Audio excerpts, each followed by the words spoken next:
జై గురుదత్త శ్రీకృష్ణ దత్త విజ్ఞానపీఠం పిఠాపురం. ముఖ్యంగా ఈరోజు చెప్పేది ఏంటంటే అందరూ మనోళ్ళే. ఎవరవని, ఏ జాతవని, ఏ మతమవని, ఏ పద్ధతిలో జీవించినా అందరూ మానవులే, అందరూ మనుషులే. కానీ మానవుడు చంపుకోవాలనే ఆలోచన ఎప్పుడు వస్తుంది? నాది అనే అవకాశం వచ్చినప్పుడు. నాది అనుకోవడం వల్ల వచ్చే ప్రమాదాలు. ఇది నేను ఆక్రమించుకోవాలి, ఎలాగన్నా ఆక్రమించుకోవాలి అని ఆలోచించేవాళ్ళు మనలోనే ఉండి ఆక్రమించుకోవాలనుకునే వాళ్ళకి సహకారం అందించేవాళ్ళు ఎక్కువ మంది ఉన్నారు. మన దేశం కోసం మొన్న సోమవారం సాయంత్రం జరిగిన బాంబు బ్లాస్ట్, దాని గురించి ఎవరు మాట్లాడట్లేదు. స్వామీజీలు అసలు బయటికే రావట్లేదు. చంపేస్తారు. ఎందుకు చంపుతారు? చంపేస్తారు. కానీ నిజం చెప్పాలి కదా. నిజం ఇప్పుడు మనతోనే ఉంటున్నారు అందరూ. వాళ్ళు మనలాంటి మనుషులే, మనం వాళ్ళలాంటి మనుషులే.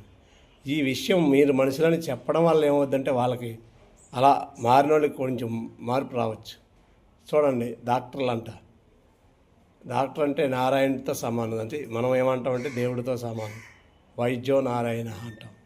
కానీ అటువంటి వాళ్ళు కూడా ఎలాగోలాగా ఈ హిందుత్వాన్ని, ఈ దేశాన్ని ఆక్రమించుకొని మన గుప్పిట్లో తీసుకోవాలని ఎంత తపన పడుతున్నారో చూసారా? కానీ ఈ దేశం బాగుండాలి, ఈ దేశం కోసం మనం ఏదోటి చేయాలని ఎంతమంది ఈ జ్ఞానులు, ఉపాసకులు, లేదంటే ఎంతోమంది సాధకులు, వీళ్ళందరూ దేశం కోసం ఒక్కనాడన్నా ఆలోచిస్తున్నారా? వాళ్ళని పక్కన పెట్టండి, మనం కూడా ఆలోచిస్తున్నామా లేదా? మన వాళ్ళు ఎవరు ఆలోచిస్తున్నారో అర్థం అవ్వట్లేదు. ఏదైనా కార్యక్రమం అనగానే ఆదాయం, ఏదైనా లాభం ఇస్తేనే వస్తున్నారు, లాభం చూసుకుంటున్నారు. ఈ మధ్యకాలంలో అందరూ కూడా ఎవరు డబ్బులు ఇస్తే వాళ్ళ ఎంపికి వెళ్ళిపోతున్నారు. మరి వాళ్ళకు కూడా సహకారం మనమే అందిస్తున్నామని మనకు అర్థమవుతుంది, మన వాళ్ళే అందిస్తున్నారని కూడా అర్థమవుతుంది. మరి వాళ్ళు డబ్బులు ఇస్తే వాళ్ళతో పాటు వాళ్ళు మనం సమానమే అంటున్నారు, వాళ్ళు మనమే ఒకటే అంటున్నారు. మరి ఇప్పుడు వాళ్ళు ఆహారంలో కలిపేయడానికి చూస్తున్నారని తెలుస్తుంది.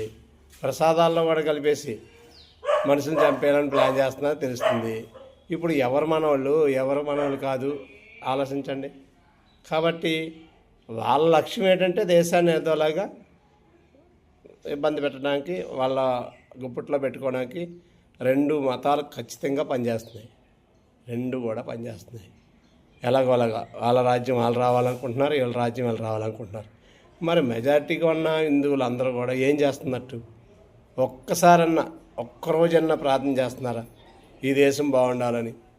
ఈ స్వామీజీలు ఎంతోమంది ఉన్నారు. ఈ మధ్యకాలంలో ఎంతోమంది మరి ఎందుకు వచ్చేస్తున్నారో చాలామంది స్వామీజీలకి వస్తున్నారు. అందరూ కూడా మరి దేశం కోసం ఏమన్నా పనిచేస్తున్నారా? దేశం కోసం ఏమన్నా మాట్లాడుతున్నారా? ఒక్కరోజన్నా అందరూ కలిసి పనిచేస్తే, వాళ్ళు ఎలాగో కలిసి కట్టుకుంటున్నారో అలాగ అందరూ కలిసి ఉంటే మాత్రం ఖచ్చితంగా ఈ భారతదేశాన్ని ఎవరో ఏమీ చేయలేరు.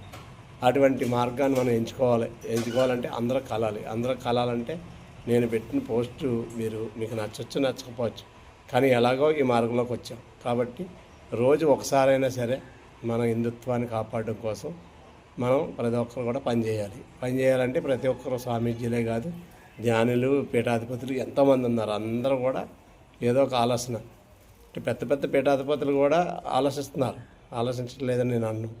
చిన్న వాళ్ళు కూడా వచ్చిన వాళ్ళు చాలామంది బయటకు వచ్చిన వాళ్ళు కూడా ఆలోచిస్తున్నారు. కానీ అందరూ కలిసి ఆలోచిస్తే దానికి బలంగా ఉంటుంది. ఎవరి కాలం ఆలోచిస్తే దాని బలం వేరు, సొంతంగా ఒకలే ఆలోచిస్తే దాని బలం వేరు. అందరూ కలిసి పనిచేయాలి. అందరూ కలిసి ఆ దేశం కోసం పని చేస్తే అవుద్ది. స్వలాభం కోసం చేస్తున్నారు ప్రతి ఒక్కరని నాకు అర్థమైంది. కాబట్టి స్వలాభం కొంత ఏదో అంటారు కదా, కొంత దేశం కోసం కూడా పనిచేయాలని నా యొక్క ఆలోచన, కోరిక. కాబట్టి అందరూ మనవాళ్ళే అనుకునే మనమే ఎవరు మనవాళ్ళు కాదో తేల్చుకోవాల్సిన విషయం కూడా మన దగ్గర ఉంది. కాబట్టి అందరూ కూడా ఈ పోస్ట్ని చూసిన వాళ్ళు సబ్స్క్రైబ్ చేయండి. అందరినీ కలపడానికి ప్రయత్నం చేద్దామని ఒక ఆలోచనతో ఈ పోస్ట్ పెట్టాను. జై గురుదత్త, సర్వే జన సుఖినో భవంతు. ఓం జై శ్రీరామ్, జై శ్రీరామ్.